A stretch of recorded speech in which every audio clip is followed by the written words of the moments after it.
अच्छा जी, इसमें हमारे पास जो एक एरिया था ना बेसिकली, जो हमने लास्ट टाइम देखा था, वो बेसिकली सेल्स का था। पहले हमें सेल्स की यहाँ पे वैल्यू कैलकुलेट करनी पड़ेगी। जो सेल्स की अमाउंट हमारे पास यहाँ पे आ रही है ना, वो कुछ इस तरह है कि हमारे पास जो यूनिट्स है वो बेसिकली है, उनका रेट है 15 कुछ यूनिट्स का। फिर उसके बाद जो यूनिट्स है हमारे पास वो है 4000, उसका रेट है 16। तो अमाउंट जो हमारे पास आएगी वो बेसिकली आएगी 1,16,500, कि 1,16,500 सेल्स की अमाउंट। 1,16,500 में से माइनस करेंगे cost of sale. Cost of sale के लिए सबसे पहले रखेंगे ओपनिंग इन्वेंट्री। अगर मैं यहाँ पे ओपनिंग इन्वेंट्री की बात करता हूँ तो यूनिट्स कितने हैं? हमारे पास यूनिट है ओपनिंग में 1,000, उसका रेट था 10, 1000 मल्टीप्लाई बाय 10, और उसकी जो अमाउंट आएगी हमारे पास वो आएगी 10,000। उसके बाद फिर हमारे पास जो दूसरा एरिया था वो बेसिकली हमारे पास थी परचेजेस। परचेजेस जो हमारे पास है वो कुछ इस तरह है कि हमने यहाँ पे यूनिट्स परचेज किए 2,000, उसका रेट है 11, 2,000 मल्टीप्लाई बाय 11, प्लस करेंगे purchase 3,000 multiply by 12, 3,000 multiply by 12, और उसके बाद जो यूनिट्स है हमारे पास वो है 3,000 multiply by 13, 3,000 multiply by 13।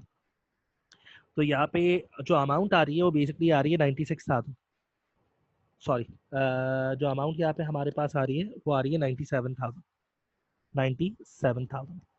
Minus करेंगे कॉस्ट ऑफ, माइनस करेंगे क्लोजिंग इन्वेंट्री। क्लोजिंग इन्वेंट्री की जो अमाउंट हमने यहाँ पे कैलकुलेट की है अभी थोड़ी देर पहले, वो अमाउंट थी 17,833। अब हम यहाँ पे निकाल लेते हैं cost of sale. Cost of sale की अमाउंट जो हमारे पास यहाँ पे आ रही है वो बेसिकली, एक तो अमाउंट हमने कैलकुलेट की 10,000 की, ये दोनों अमाउंट मिला के 1,07,000 बन रहा है इन दोनों को मिला के। तो 107,000 ओपनिंग इन्वेंट्री प्लस परचेजेस को मिला के माइनस करेंगे उसमें से क्लोजिंग इन्वेंट्री 17,833। तो आंसर आएगा 89,167। आंसर यहाँ पे आएगा 89,167। और यहाँ पे माइनस करेंगे तो हमारे पास जो ग्रॉस प्रॉफिट की अमाउंट आएगी माइनस 116,500। तो हमारे पास यहाँ पे जो ग्रॉस प्रॉफिट की अमाउंट आ रही है वो आ रही है 27,333। तो ये हमारे पास एरिया जिसमें हमने पीरियोडिक वेटेड एवरेज यूज किया है। पुराना वाला जो वेटेड एवरेज था उसमें हमने क्या करना है, नंबर ऑफ यूनिट्स जो अलग अलग टेबल के थ्रू लेके जाना है। और यहाँ पे जो हमारे पास सिनेरियो है वो बेसिकली रिलेट कर रहा है इस स्पेसिफिक एरिया से। सही, ये आप लोगों ने कॉपी कर लिया। उसके बाद हमारे पास एक आखिरी एरिया छोटा सा रह गया, उसको जरा देख लेते हैं। हमने लास्ट टाइम भी इस एरिया को देखा था। At the time of inflation होता क्या है? At the time of inflation का मतलब क्या है? जब हमारे रेट जो है वो बेसिकली इन्वेंट्री के इंक्रीज हो रहे होते हैं, उसे क्या कहते हैं? At the time of inflation. हमारे पास टोटल 3 मैथड हैं।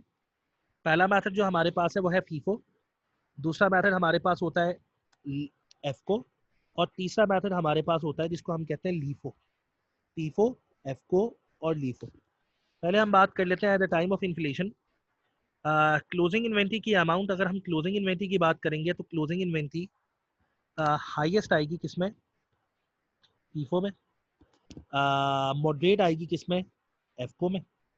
और लोएस्ट आएगी किसमें? लीफो में, क्लोजिंग इन्वेंट्री की अमाउंट। और अगर मैं प्रॉफिट की बात करूं तो प्रॉफिट और क्लोजिंग इन्वेंट्री का डायरेक्ट रिलेशन है। यहाँ पे भी अमाउंट क्या होगी? हाईएस्ट। सही है।